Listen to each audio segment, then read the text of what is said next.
Welcome to my channel BD quality system. আজকের topics হচ্ছে আপনারা যে ইউটিউব স্টুডিও আছে সেই স্টুডিও হচ্ছে বিভিন্ন গুরুত্বপূর্ণ সেটিং অন অফ করে কিভাবে ভিউ সাবস্ক্রাইব বাড়াবেন সেটার উপর। ঠিক আছে, আপনি যখন প্রথমে আপনার ইউটিউব পেজে যাবেন বা ইউটিউব স্টুডিওতে যাবেন, এরকম একটা হোম পেজ দেখাবে আপনার। ঠিক আছে, এই হোম পেজে আপনার কী কী আছে দেখেন, ড্যাশবোর্ড আছে, তারপরে কন্টেন্ট আছে, তারপরে হচ্ছে কমিউনিটি আছে, আর্ন আছে, এই অপশনটা দেখাবে।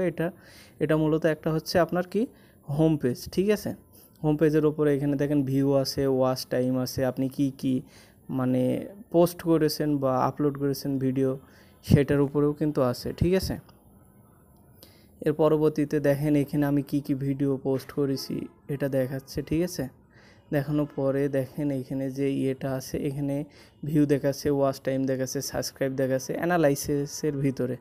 এই অ্যানালাইসিসের উপরে দেখেন হচ্ছে আমার যে চ্যানেল আছে সেই চ্যানেলের যে লোগোটা আছে সেই লোগোটা কিন্তু এখানে দেখাচ্ছে।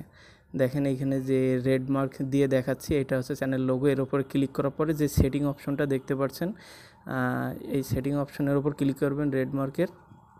এরকম ক্লিক করার পরে একটা নতুন ইন্টারফেস আসবে। এই ইন্টারফেসের উপরে দেখেন পুশ নোটিফিকেশন লিখে আছে, এটার উপরে ক্লিক করবেন আপনারা। ঠিক আছে, ক্লিক করার পরে দেখেন এরকম একটা নোটিফিকেশন আসবে, অ্যানালাইজ, তারপরে অ্যাচিভমেন্ট, পলিসি, আর্ন, এইগুলো সব আপনারা ওকে করে দেবেন, মানে ট্যাপ করে এই অপশনটা সব চালু করে দেবেন। তাহলে কিন্তু এটা আপনার ইউটিউব স্টুডিও বা আপনার চ্যানেলের জন্য একটা গুরুত্বপূর্ণ সেটিং হয়ে দাঁড়াবে। ঠিক আছে, এগুলো অন করলে কি হবে, আপনার যে ইউটিউবে যে অ্যালগোরিদম সিস্টেম আছে সেটা কিন্তু অন হওয়া শুরু হয়ে যাবে। এরপরে দেখেন যে অডিয়েন্স আছে, অডিয়েন্সে কিন্তু আপনি কখনোই চিলড্রেন ক্লিক করবেন না। চিলড্রেন ক্লিক করলে আপনি কখনোই টাকা ইনকাম করতে পারবেন না। এই কারণে I want to receive setting every video, এটার উপরে ক্লিক করবেন। ঠিক আছে, আপনারা কখনোই ভুল করে চিলড্রেন অপশনের উপরে ক্লিক করবেন না। আপনাদের এর মোস্ট অফ দ্য ইম্পর্টেন্ট বিষয় হচ্ছে এটা। ঠিক আছে, এরপরে দেখেন কি আসতেছে, তারপরে আসছে ক্লিপস আছে।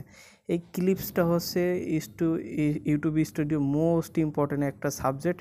এই ক্লিপসের ওপরে অবশ্যই এই সেটিংটা অন থাকতে হবে, না হলে কিন্তু আপনার যে ইউটিউব পেজ আছে সারা জীবন ভিডিও ছাড়লেও কিন্তু ভিডিও ভাইরাল হবে না বা ভিউ হবে না। ঠিক আছে, এর জন্য এই ক্লিপসের ভিডিওটা মানে অপশনটা আপনারা সবসময় অন করে রাখবেন। নিচের যে অপশনটা আছে এটা কিন্তু আপনারা 100% অফ করে রাখবেন, আর ক্লিপস এটা উপরে এটা হচ্ছে আপনারা অন করে রাখবেন। এরপরে দেখেন কি আছে, কারেন্সি আছে। কারেন্সি আপনি টাকাটা ইউএসডিতে নেবেন না বাংলায় নেবেন না বিডিতে নেবেন, বিভিন্ন কান্ট্রি আছে। এটা আপনি সিলেক্ট করলে সেই হিসেবে আপনি যখন আর্ন করবেন তখন টাকাটা সেইভাবে দেখাবে। এটা তেমন বিষয় একটা না। আমি আপনাদের আবারও বলছি যে কমেন্টস বলে এখানে যে আছে, এখানে আপনার অল দিবেন। এই কমেন্টস অল না দিলে কি হবে, যে আপনি যে ভিডিওটা ছেড়েছেন সেটাতে কিন্তু আপনার অডিয়েন্সরা কমেন্টস করতে পারবে না। এই জন্য কমেন্টসে অল লিখে রাখবেন। তাহলে এতে কী হবে, আপনার ভিডিওটা সুন্দর হলে তারা বলবে যে আপনার ভিডিওটা ভালো হয়েছে, সুন্দর হয়েছে, সাপোর্ট করছি আমরা। এটা কিন্তু লিখে আপনার ভিডিওটাকে আরও ইম্পর্টেন্ট বা গ্রহণযোগ্য করে তুলবে। ঠিক আছে, এরপরে আপনাদের তো এই সেটিংটা আমি আগেই দেখেছি, মোস্ট ইম্পর্টেন্ট একটা সেটিং, পুশ নোটিফিকেশন। এগুলোর যতগুলো অপশন আছে সবগুলোই আপনারা অন করে নেবেন। তাহলে কিন্তু আপনার ইউটিউব স্টুডিওতে এখন আমি যেই সেটিংগুলো দেখালাম এইগুলো যদি সব আপনি অন অফ করে নেন, তাহলে কিন্তু আপনি ভিডিও ছাড়লে আপনার ভিডিওতে ভিউ আসবে, তারপরে সাবস্ক্রাইব আসবে, ওয়াচ টাইম ভালো আসবে।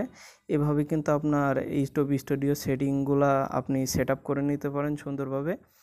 এতে কি হবে, আপনার যে ইউটিউব স্টুডিওটা